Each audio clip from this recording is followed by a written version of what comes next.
Hello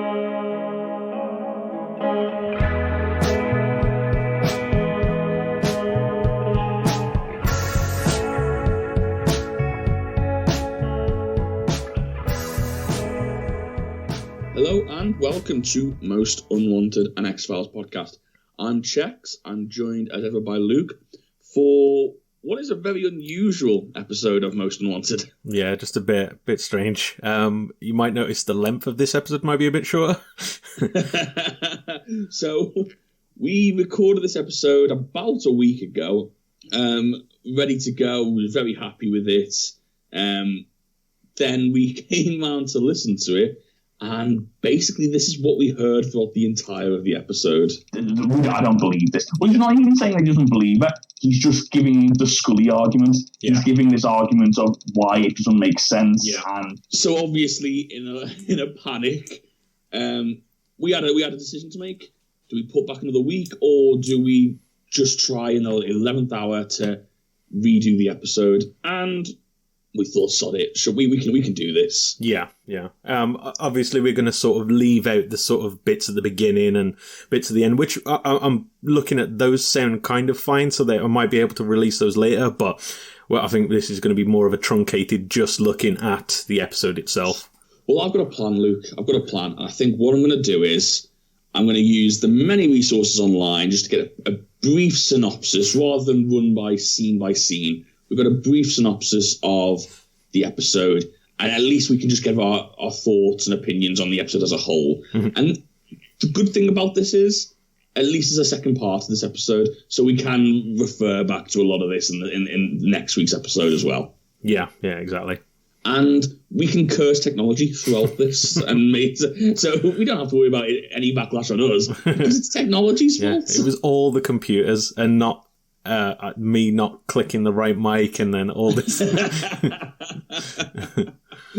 So, without any further delay, let's get on to the main part of the show.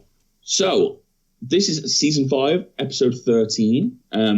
It's entitled Patient X. It originally aired on March the 1st, 1998, written by Chris Carter and Frank Spotnitz, and directed by Kim Manners. Immediately, we're led to believe this is going to be a mythology episode, which we assumed it would be with regards to having X in the title. Yeah. But to see whether that keeps going throughout the season. Yeah, it's going to be a weird one, because a lot of our notes we're going to be retreading and trying to re-go through stuff that we've mentioned before. So if anything does sound a bit strange, it's because we've probably said this twice. But it's got all the usual sort of the big boy writers, you know what I mean? Like the 18 that they bring in whenever the mythology arc comes in. Anytime you get a Chris Carter episode, it's almost definitely going to have some bearing to the ongoing story, even if it's a Monster of the Week. Yeah, I do wonder like how much influence he has throughout and towards the end of like the later seasons, because it does feel like he kind of stepped away from the Monster of the Week.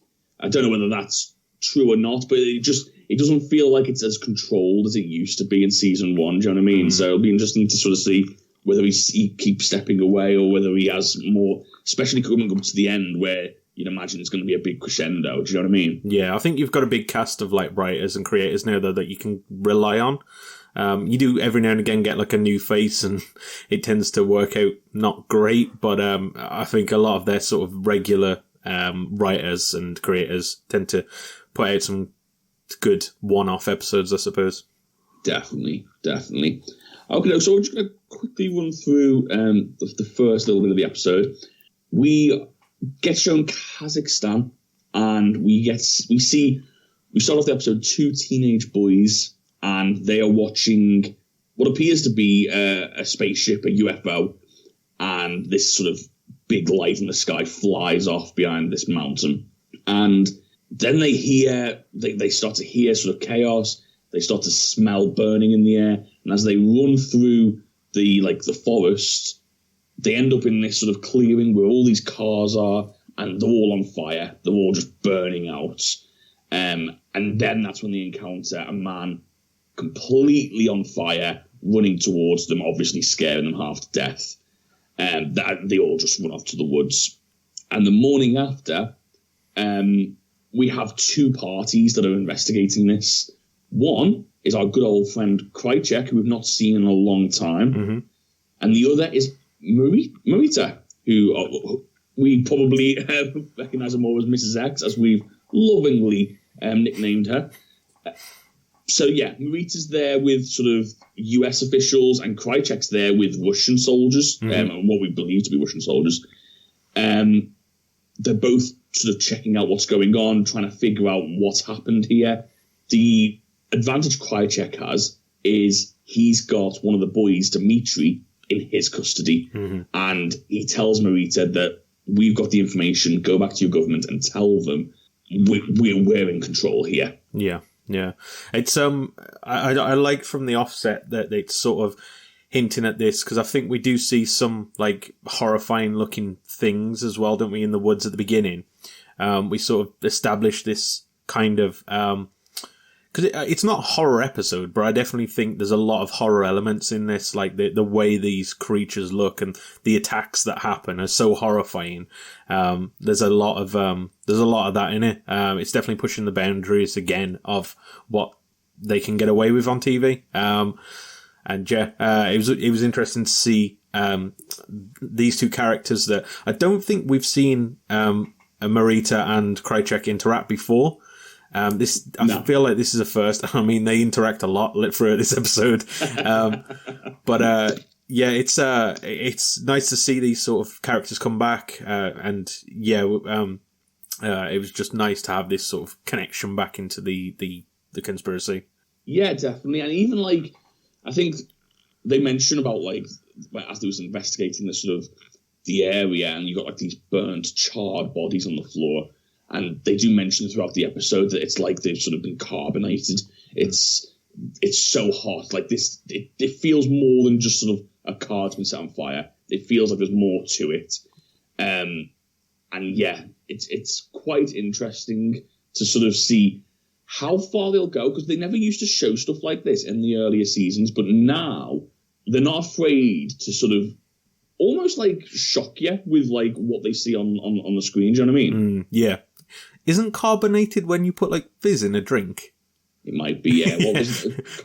Carbonite? Yeah, sorry. Carbonized? Yeah, I thought I'd let you get your point out before I was like, hang on a bit. It's carbon something. What's the word? I don't know, yeah. It's carbon, yeah. Maybe carbonized? I don't know. I'm not sure. It's very burnt. Yeah.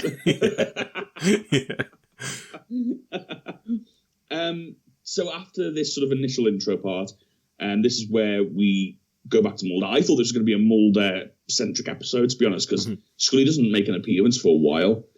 But Mulder's taking part in this, what appears to be a sort of, I don't really know, like a lecture about UFOs and the sort of whether they exist or not. And he's part of this panel with, I suppose, experts. And they are talking about a woman that they are referring to as Patient X. Patient X is giving a sort of, she's on the screen and she's giving her account of being abducted. And she mentions that she stopped fighting being abducted. And once she stopped fighting, she started to get answers because she started working with the aliens. And she believes that they're almost this Messiah-like, Christ-like figure in these aliens, because they're coming to save us, or they're coming to deliver a message to us and help us in some way. The interesting thing here is the Mulder disagrees with the panel about the importance of this. He's more on the side of, well, it must be the government. Like no one's thinking about what the government's saying, which is very interesting. This is basically, he's taking the Scully role here. Yeah, it's really interesting to see how much his faith in what he always believed in has been shaken. And he's still got this like conspiracy air around him. He still like believes in, as we've seen in other episodes, like vampires and this and that and the other. But specifically this alien conspiracy, he now thinks is all a ploy to cover up this wider conspiracy that the government's involved in. And it's just interesting that we've sort of seen this grow to this point now where he is so doubtful of what's being presented to him. Even to the point where later in the episode, he's basically arguing against Scully, who would have who's now on his side, or would have been on his side a few months ago before all this. It's it's an interesting sort of switch between the two characters. By the end of the episode, I am kind of like ready for it to wrap up though, this kind of switch, but as we get further into the episode, just sort of mention that.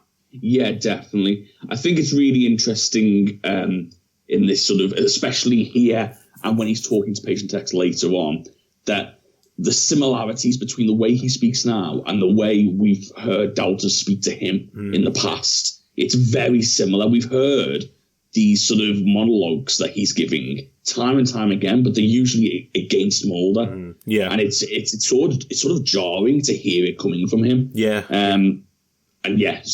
like you said, he has still got that conspiracy sort of mind brain. He believes that it's could even be biological warfare from the government, and that's more likely than what he says is little green men. Which was an interesting quote as well, because that's been, like you mentioned, that's been used against him, this sort of disparaging term, and now he's co-opted it essentially. Yeah, definitely. After the lecture, Mulder's approached by a man called Dr. Werber, or Verber maybe, I'm not really quite sure how you pronounce it.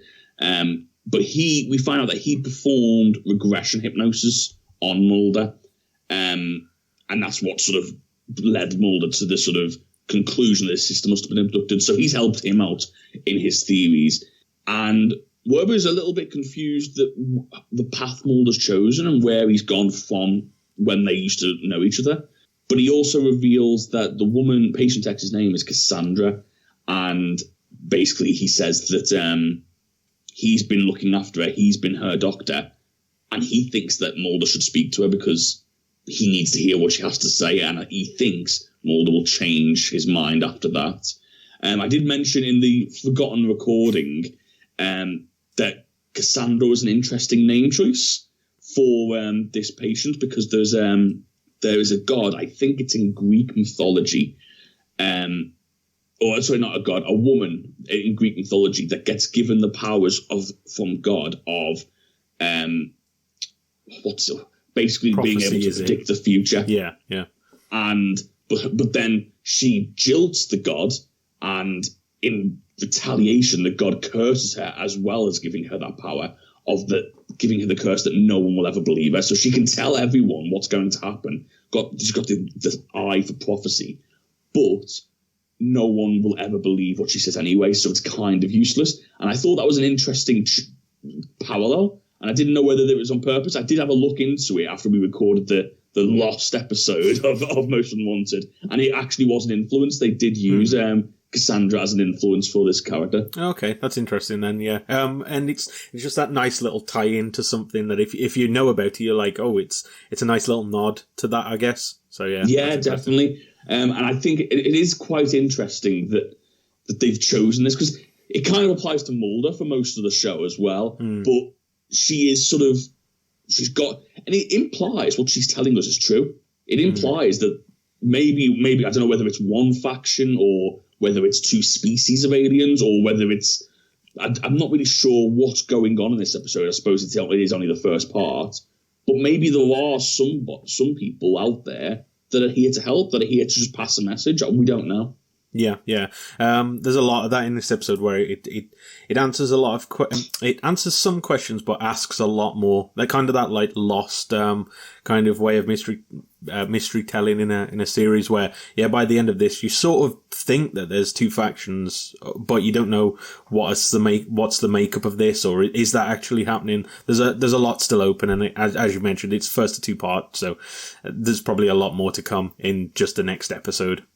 Yeah, exactly. I mean, I think the conclusion that both of us have come to is it seems to be, I mean, we're pushing ahead into the later part of the episode, but it seems to be that this alien species that is abducting people is still up there, but it seems to be a second party that's that's performing the attacks. Yeah. So the people all get called to one place, they're ready to be abducted or ready to be taken, and it seems to be a second party. Now, it might be the same party, we don't know, but that's the way it came across throughout this entire episode. So I think we're kind of just working on that basis until we're told otherwise. So if we refer to it, again, this is something we talked about in depth in the Forgotten episode. So if we are referring to it, it's because that's kind of the theory we're working with at this point. Yeah, exactly. So now we go to back to Russia, in like this in the Gulag, and Krychek's there. I'm not really sure how Krychek ended up being as high up in the Gulag as he is. Like, we knew he was working with him. I think the last time we met him, he was getting his arm chopped off, wasn't he? Yeah, so the last time we saw him, he was basically leading Mulder here. They both get captured, but he kind of talks his way out of it. Yeah, exactly. I also did note again in the last episode, the distance this kid's travelled. He's gone from Kazakhstan to wherever the meteorite landed in Russia. I can't remember the exact place, but it was something like 2,000 miles, and then eventually he gets taken from there to Washington. So this kid has been carted around everywhere in the worst shape imaginable. It's really bad luck for Dimitri in this episode. He doesn't have the greatest luck. No. I mean, he might go to space at the end of this episode as well. So. True, yeah. But yeah, he's torturing Dimitri by beating him, basically. Mm-hmm. And he orders the Russian doctors there to expose him to the black oil, which we've seen before, obviously. And we see this horrific scene where Dimitri's sort of laying down, and from this sort of vent above, black oil goes into his mouth and sort of into his nose. And then they even stitch his mouth and nose and mouth and eyes shut while after the black oil's in there. The graphics look great, but it does look horrific. Yeah. It just seems terrifying. Yeah, exactly. Yeah, and I think that's one of the sort of shining lights in this episode. I find is the practical effects really do sell this effect and this sort of like horrific looking image, and later on as well with the other attackers. I think it looks horrible in the best way. Yeah, and at the same time as this, which is the story kind of flips between Mulder, Marita, and Krychek all at the same time. So at the same time as this, Marita is speaking to the syndicate's members. And this was an interesting scene because she's basically telling them that she believes these vehicles that were set on fire was a message to the syndicate, or even an attack, because it appears to be, and this is the first time we've seen this, the syndicate don't know what's going on. Mm. They're unaware and they're not in control. And in fact, they almost seem a little bit nervous because they don't know what's going to happen here. Yeah, it's the first time we've seen them like this as well, because every episode that we see them, they're just talking about how they know this is happening, they're influencing this, they're always moving the pieces on this metaphorical board, I suppose. Yeah. But yeah, they in this now they're like, well, what's happening over there? Like, who's doing this? And they are completely at a loss, really, or as it seems that they're at a loss. So yeah, it's interesting to see that they're not the all powerful group that we thought they were. They are susceptible to outside forces as well. So yeah, that's interesting. And also, it's interesting that Marita's quite, at least on a speaking term with these people. You know what I mean? It's not like she's reporting to somebody else through, to get to them. Yeah. She's in the meeting with them, which I thought was interesting as well. Yeah, I completely agree. With X, you always got the feeling that he was an agent for the group, whereas Marita definitely seems like a lot more. She seems like she can hold up her own within that meeting, which, with all these sort of powerful figures, is quite interesting to see where she lies. In fact, kind of makes you wonder what side she's actually on, because she's definitely being a huge assist for these guys. Yeah, and by the end of the episode, I really have no idea who she's on the side of. Yeah. Well, by the end of the episode, she could be like a triple agent. Yeah. We just don't know. Yeah. But speaking of the third side, Krychek at this point does phone the group, and he offers to trade his witness, Dimitri, and he offers that for all the research they have on the black oil. Again, very interesting. It's interesting. I think we always just assume that this group has all the answers, but what this tells us is, and he says as much, they have been researching into it. They haven't got a vaccine yet, but they are working on it. And Krychek that's what is most important to him at this point. He's like, well, I'll give you this, but I need everything you've got. Mm-hmm. And they're being blackmailed at this point, basically. Yeah. I wonder if it's something to do personally, because obviously we've seen that he's been infected with this black oil, and it doesn't seem to be now.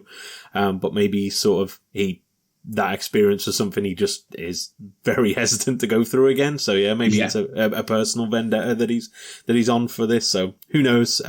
Again, there's a lot of stuff that's sort of presented here where you don't know the full reasons as to why. Yeah, definitely.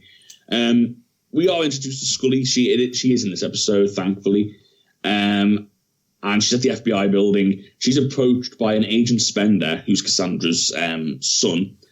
He's not very happy with her at all. He doesn't understand why his mother is being interviewed. But basically, throughout these conversations, we realise that it's actually because he's kind of embarrassed. He knows that what her beliefs are. He knows what she's been telling people. He doesn't really want this getting out, and so he asks Scully, as a personal favour, please don't get involved in this, because I don't want this getting out in my name. Yeah, he's kind of like the anti-Mulder in that the fact that he's an FBI agent also. He's got these alien experiences, but really doesn't want to get involved with that. He's like, this is silly. I don't want to deal with this, basically. Yeah. Also of note, this Agent Spender is played by the guy, I think I did have a note of his name, but basically it's the guy who played young cigarette smoking man in previous episodes. Yes, that's right, yeah. So, got the gig. Yeah, never know, maybe in a recurring role. So basically Scully completely ignores this guy and says he doesn't, I don't know, she kind of just goes completely against his wishes. I'm not really sure why. Yeah. But she ends up going to speak to Cassandra herself, and basically after looking at all of her files, realizes that her case isn't very dissimilar to what Scully went through. And she goes to her, and she realised that Cassandra also claimed to be abducted at Skyland Mountain, which is where Scully obviously went missing herself. And she has that same chip in the back of her neck, or the same metal piece in the back of her neck. And then when she goes to see Cassandra mentions that she recognises Scully, and she even mentioned Dwayne Barry, which is I thought was quite cool. I like this idea of sort of connecting past episodes and past storylines and having this running theme throughout. Yeah, they do this a lot in this episode. They keep bringing up locations and people from older conspiracy episodes, and it definitely feels like now the sort of long-time viewer is being rewarded for their loyalty watching this, I guess, because you get so many tie-ins to older episodes, like much older episodes, and yeah, it definitely feels rewarding to try and have these pieces sort of picked up, I guess. Definitely. I've just realised that I've got this a little bit wrong. She's telling this to Mulder, who Mulder visits first. Yeah. I do apologise, but Mulder, it's interesting because Scully visits after this, but whereas Mulder kind of just dismisses her and says that he doesn't believe what she's saying, and he treats her like she's mad, like people treat him, like we said before. Yeah. But then when Scully visits later, Scully's a believer. And she's made even more a believer by the fact that Cassandra kind of seems to understand what Scully's going through. Mm-hmm. And she mentions one point about her having this feeling of being awake at night and knowing you've got to be somewhere but not knowing where to go.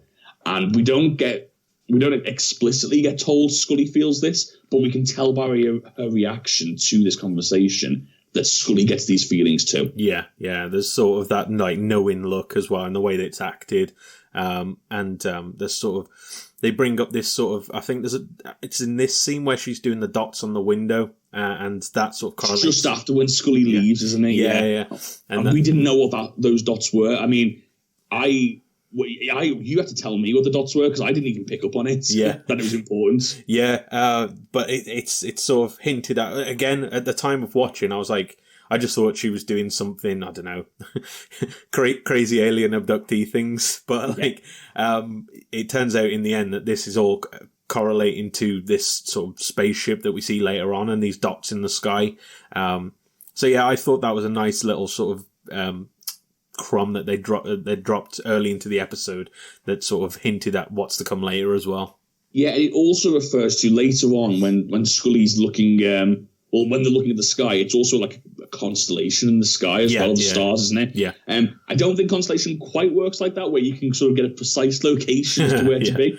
But it could be like a bit of an indication as to how these people know where to go or why they're specifically drawn to this. Yeah. Do you know what I mean? It just happens to be just under this sort of stars. Yeah, yeah.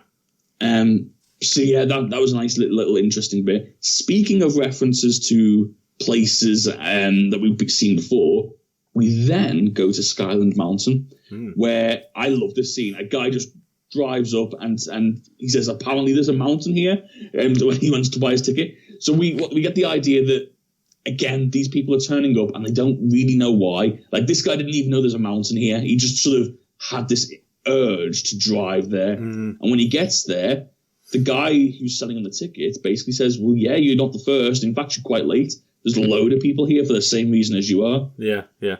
And he joins up with this sort of pilgrimage, this unknown pilgrimage, and they look up to the sky. But all that really happens is we see horrific faceless men. Yeah, is what we've decided to call them. Yeah, it's these huge guys with like it just looks like they've got no faces. Like there's just no face features whatsoever, and they just start setting people on fire. They've got like this sort of what I can only describe as like a truncheon, maybe, or like this big metal stick. Yeah, and they're just poking people and they're setting ablaze, and you just hear these screams. It's a really scary sort of image. Yeah, I thought. Yeah, definitely. And again, it goes in line with what we've been saying about the effects and stuff that we've seen so far. And again, it's this horrifying scene. And yeah, it's just good stunt work as well, because I know that this would be a hard sort of stunt to perform. I just thought this was really it was just a really good scene of like sort of trying to convey this sort of horrifying attack by this whatever this force is, I suppose. Yeah, which we, again, until the second episode, we won't know. No. Hopefully, in next week's episode, we'll be able to dive into this episode a little bit more as well. And so we can sort of, but we'll have a lot more answers then too. So it'll be nice to sort of look back on the two episodes as a whole. Mm-hmm. When the Mulder and Scully go to investigate this site, bearing in mind that this is the only site they know about as of now, we get to see this interesting parallel. Scully turns around and says she believes this has got something to do with her abduction. She's going off a gut feeling that she has, not based on anything. And Mulder's saying, well, what's the evidence for this? And it's very strange to see the two of them opposed like this. And I do agree with what you said at the beginning of the episode. It's an interesting thought, but it kind of makes you yearn for the old Mulder back. Yeah, it's kind of frustrating watching this. And I mean, I imagine that's the intent they're going for, that we know that Mulder's wrong, essentially, at this point. But he doesn't know. There's a reason why it's not been hidden from us that there's an alien in the sky. Do you know what I mean? Yeah, exactly. It's because we're meant to feel what Scully's feeling, which is this, oh my God, it's been 3 years and I've finally come around to believing you, and now you're telling me I'm wrong. Yeah, exactly. We're meant to feel that frustration. Yeah, definitely. So it's definitely what they're going for. But yeah, there's this point now where it's like, I really want to see him switch to being the old Mulder, and I definitely think maybe by the end of the next week's episode, but at least by the end of this series, we're going to see that. Yeah, definitely. A few little things happen here.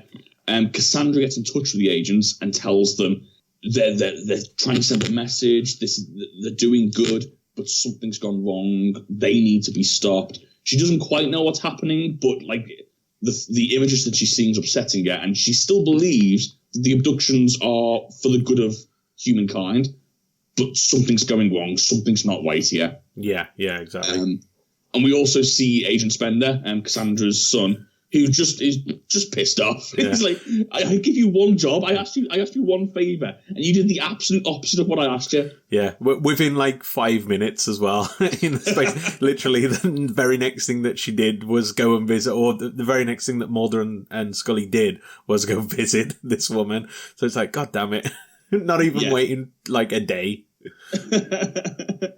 He also does let slip that Cassandra used to be part of a UFO cult, which I thought was a nice little... well, I'm not really sure whether it's important information, because it might just be like... Remember that support group that Scully finds with all the people that have been abducted? It might be something like that. But I thought this was interesting because it almost confirmed both Scully and Mulder's opinions. Like, Scully took it as, oh, she mustn't be with like-minded people who have discussed this, who have all been through the same thing that I have, and this is more evidence that I can give to Mulder. And then Mulder took it as, oh, of course she's in a cult. This is where all the craziness is coming from. She's been blinded by this cult-like behaviour. It was just a little bit tidbit of information, but it worked really well to sort of set the two agents on their own paths. Yeah, exactly. It's that final bit of like proof that they need that they're right. And they both got the exact same proof. Exactly. At the syndicate office now, they're all still panicking. They do mention in this scene that they have to get this sorted out right away, otherwise, I think did they mention the colony? Yeah. I think they said the colony. What do they say now? Otherwise, the colony will think we can't figure it out ourselves and take it into their own hands. Yeah, basically. Which is very interesting to us because, again, we get this sort of direct reference that they're working with somebody else, what we assume to be aliens. But the colony suggests that they're here. Yeah. I mean, to be fair, it's a weird one because I have mentioned this to you before. I'm not sure whether it was in private or what. I'm not really sure. With these mythology episodes being so far apart, I sometimes forget whether something hasn't been revealed to us yet, or whether something has been mentioned, and I'm not sure whether, you know what I mean? I've just forgotten it over the 2 years in between the episodes. Yeah. So I don't think we've got any confirmation that they are living in the UK, but Colony kind of suggests that, doesn't it? Yeah, in the US. Well, yeah, exactly. Well, it's colonization. It's coming in and sort of, I don't know. It just kind of suggests it to me. Yeah, exactly. It's kind of at this point. Yeah, they've always hinted at that there may already be here, and they kind of mentioned that early on with the clones and that scientist as well. Yeah, there has been like little mentions, but it's never been explicitly told, or we've never explicitly seen it, should we say? So now we're sort of getting these groups basically confirming it from what it seems like, anyway. Yeah, exactly. And we also get confirmed that this group calls the shots in some way or another because. The syndicate are worried they're going to take charge, they're going to take over, which is very interesting because maybe the syndicate aren't working against the aliens, which I always thought they was. Maybe they're working for them, which is very, very interesting. And then it begs the question, well, what are these aliens? Is this species or whatever? Are they good? Are they bad? Do you know what I mean? Like, have they got...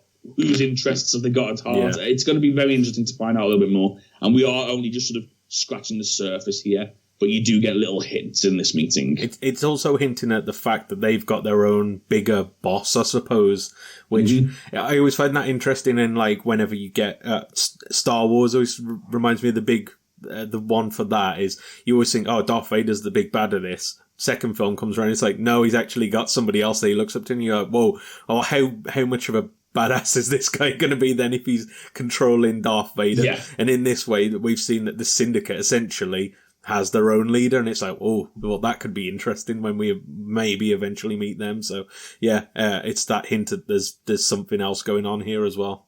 Yeah, definitely. And like you said, you know, you mentioned about like with Star Wars how badass that character must be. Well, you think of it in this sense. We barely know anything about the syndicates. Mm-hmm. Like, so there's already this mysterious entity. We don't have a clue about who's controlling them. Do you know what I mean? Like, how many secrets do they have? If we don't know anything about the syndicate and there's somebody else behind them, it's very interesting. And again, we are only scratching the surface. But like I said, they're panicking and they basically all go off on their own missions at this point. We see Quiet Willie, who he's credited as, one of these syndicate members. He's dispatched to try and basically sort the situation out. And what he does is he goes to Cassandra. We see him later on. Yeah. And we also see Marita somehow, I'm not really sure how she gets onto the freighter, but she gets on the freighter on the way. I'm guessing it's already there. Maybe it's docked in, I'm not sure. Yeah. I think we concluded last time I think we concluded last time it might be a dinghy. It could have been a dinghy, maybe she just carried on there. But she managed to get onto the freighter, and this was very strange. I couldn't work out whether this has been set up in another episode or not, because I don't remember this. Her and Krychek just start kissing and like passionately kissing. Yeah. My assumption is this is meant as a shock, because I don't think we've seen them interact, or obviously they might know each other because they both work for this, or both worked for the same syndicate. But yeah, I don't remember there being any hints of this. So my only assumption is this is meant to be like some big, I can't believe she's done this. Like, shock, can't believe you've done this. There's so many memes going on in my head. But yeah, I just think that this is meant as a shock. That's my assumption on it anyway. It certainly was a shock to me. Yeah. And again, this scene sort of blurs the mind as to, well, who is she actually working with here? Because she's on three sides as far as we know. Yeah. And I'm not sure whose side she's actually on right now. Yeah. It's, and yeah, by the end of the episode, I still don't know. So, yeah. And again, who's to say she's on her side? Who's to say that she's not her side on her own and she's just controlling things right now? Do you know what I mean? Yeah. She's got her own sort of agenda. But after they've finished whatever they was up to, I'm assuming they went to play checkers in a private room. Yeah. Leave this poor kid to just had his like face dripped on by water. Yeah.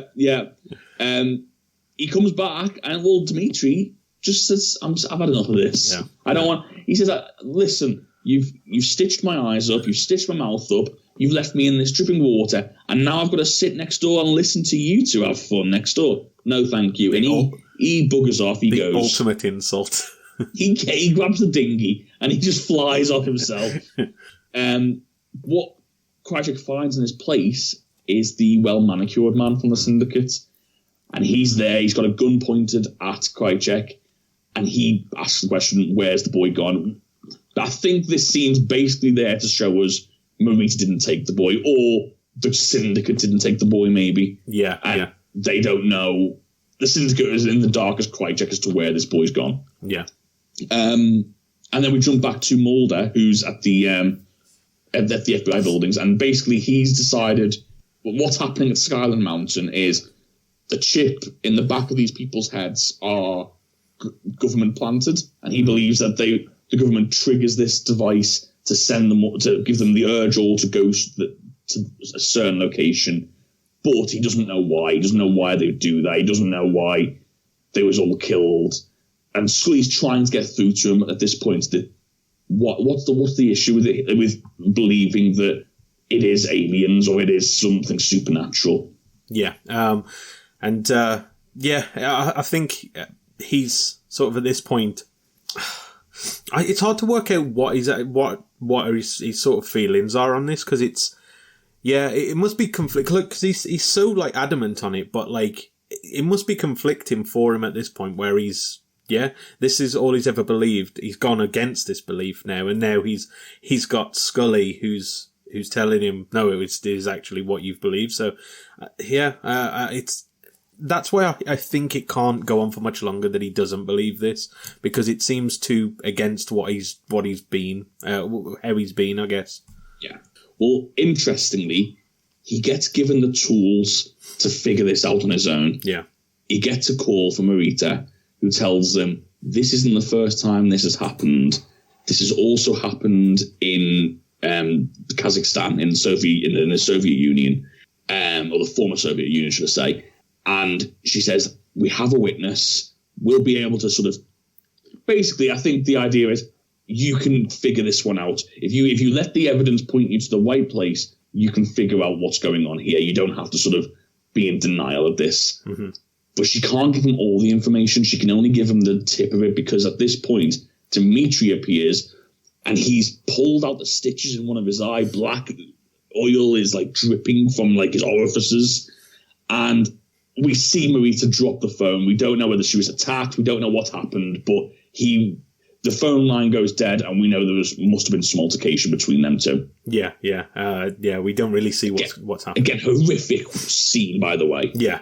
I think any of these scenes where you see the attackers or Dimitri, it's definitely a horrifying image. I just thought of something though, and then we didn't bring this up last time round, so this is a new thought. Obviously, they sew up his eyes and his mouth to stop the oil getting out. What about his bum? That's not what you're concerned about. Yeah, I just have images of Critic just like doing I'm imagining that Critic does all this, and it's just like do the eyes, do the ears. Now I've got to do this one as well. I guess the oil can get out wherever. I don't know. I suppose so. Yeah. Or maybe it just stays in the head. Maybe it's just the head. Maybe they don't need to worry about the rest of the body. Did they stitch up his nose? How does he breathe? I thought that, yeah. They must have done, I don't know, maybe they can't get out the nose? I don't know. Yeah, well, I'm not really sure. Yeah. But we need some more. I mean, I'm not even sure whether is that why they've done it, is to keep the oil in? I think that's my only assumption, is that it keeps it all in. But that's ridiculous. Stitching's not watertight. Like, you know what I mean? Yeah. It's not like, this will keep it in. They've also used some resin over the top of that as well, just to like keep it up. He'll never ever be able to open his eyes again. I don't know. I mean, I think it's one of those things that it's like, it's cool and it's like, oh, that's kind of scary. But I think if you do like look into it too much, i.e. me wondering about what's going to happen downstairs, then it starts falling apart. Just a little bit. On to the last scene now, and Scully wakes up, and basically what's been described as her getting this urge. She just gets this urge to visit this place, and she ends up, for unknown reasons, travelling to Ruskin Dam. And there's already about 30, 40, maybe 50 people there, all in their cars. They're all standing and they're all looking up to the sky when there's nothing there. They're just looking at the stars. But there's all these people there, and none of them know why. And as Scully's walking through the crowd, she sees... first of all, she walks past Dimitri. And Dimitri's sort of like... I mean, I've got no idea how no one noticed him, because he looks banged up, man. Yeah. And like... No one. I mean, they're all too busy looking at the stars, I think. Yeah, I think they're sort of like enraptured by whatever this is to care about anyone else around them. So yeah, like maybe that's how you got past. Yeah, if there's someone there with bruises on the face, I'm not saying necessarily you would sort of go in and interrupt them. But if there's someone on the bridge with bruises on their face and their eyes stitched up, I think I'd try and help. Yeah, it'd be like something else is going on here. Yeah. People's mouths aren't usually stitched up. But yeah, so she passes Dimitri, and then she also passes Cassandra, who's being... she's in a wheelchair, and she's being sort of controlled by Dimitri. It appears completely consensually, like she's happy for Dimitri to sort of take her out. I don't know why Dimitri's there, but he's happy to do the work. Yeah. Oh, Willie, do you mean like his Willie? Oh, sorry, sorry. Quiet Willie, isn't it? Sorry, I think that's the guy. The implication is at the beginning where they say, "Oh, Quiet Willie's going to sort it." Is last time we saw him, he shot, or what we assumed as shot and killed. What's his name? Cigarette smoking man. So you just think, oh, he's going to kill this woman again, but then you see him with the wheelchair, and it's like, oh no, he's actually doing something else. Yeah, so we don't know what his part is in all this, or why she needs to be there, but yeah, there's definitely multi-layered sort of plans going on here, rather than just using him to off people, I suppose. Yeah, and as I say, Cassandra's happy to be there. She sees Scully and she sort of smiles and reaches out for her, and then we see what can only be described as a spaceship fly above them, glowing lights, and then the lights sort of turn off and like all these little lights are on, and it is unequivocally some sort of airship flying above them, and everyone's looking up, everyone's amazed, and that feeling only lasts for a few moments, because suddenly we start to hear screams, and we see the faceless men again, and they start pushing into the crowd, setting people on fire, and we just see Scully's face in shock, not knowing what to do. Yeah. And that's the end of the episode. To be continued. Yeah. So we'll find out more about what happens next week, I suppose. Yeah. So what did you think about the episode as a whole? I know it's difficult to judge. How many times do we say this? But it's so difficult to judge a two-parter on the first part because we don't have all the answers. Yeah. But as a first part, what did you think? I actually really like this episode. Yeah, as we mentioned, the sort of practical effects and stunt work and stuff like that definitely, production-wise, makes it look. It just looks terrifying, and these sort of attacks just look like brutal. So I did like it from that like production standpoint, and I like the fact that these different nuggets of information were dropped but never fully resolved. So you want to come back next week for the two-parter. But yeah, it's I just thought it was a really good episode. I thought Scully particularly was quite good in this. She portrays this kind of like she's got some kind of like religious calling, which I thought was interesting for Scully's character. Obviously, we know she's got this Catholic background, so she's sort of not used to this, I suppose. But to have this kind of like calling to her, I thought that was interesting, and the way she portrayed it. But yeah, the one. It's a positive in the episode, but it's starting to become something that I want to go away, is that role reversal that we've mentioned. I hope it doesn't last for too much longer. Fingers crossed by the end of this week's episode coming, it's dumb, basically. Yeah, I see what you're saying there. It's interesting you mentioned about like Scully's religious calling, because there's a lot of religious connotations in this whole episode, and it does feel like they are purposely trying to get that point across of this sort of higher being almost, and the message they may bring and what that means for humankind. Yeah. So I am looking forward to that. And I really enjoyed this episode too. I thought it was a great starting episode. The one issue I have at the moment is because there's so long between each mythology episode, I am getting to the point where I'm kind of forgetting what I should and shouldn't know.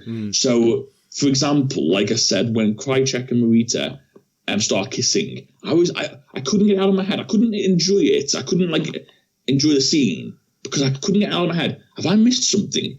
Has this happened and I can't remember what's going on? Do you know what I mean? Yeah. It's strange because, like, I think we mentioned it in the last episode, is that it's because it's so far apart, like, especially if you were watching it live at the time, it's so far apart between mythology episodes with the Monster of the Weeks that you do kind of forget, and if there's not a recap, you kind of forget the information that you'd learned from the previous one.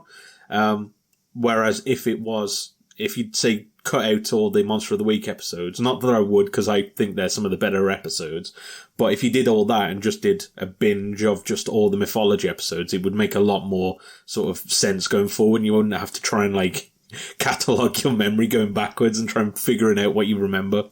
Exactly, and I feel like that's why I don't really mark this down with regards to like it being X-Files' fault, because I think this is kind of just a problem with TV at the time and the way TV was made in the format. Yeah, definitely. And I think that it was that sort of 24 episodes. I mean, for me now, I'm watching shows with 8 episodes, half hour long, and I'm just thinking, this is perfect. Like, this is all I need. I don't need 24 episodes anymore. And don't get me wrong, how many times have I said this? Lost is my favourite show, and that's 24 episodes a season. Do you know what I mean? And it does work, and I love X-Files, and it works for that.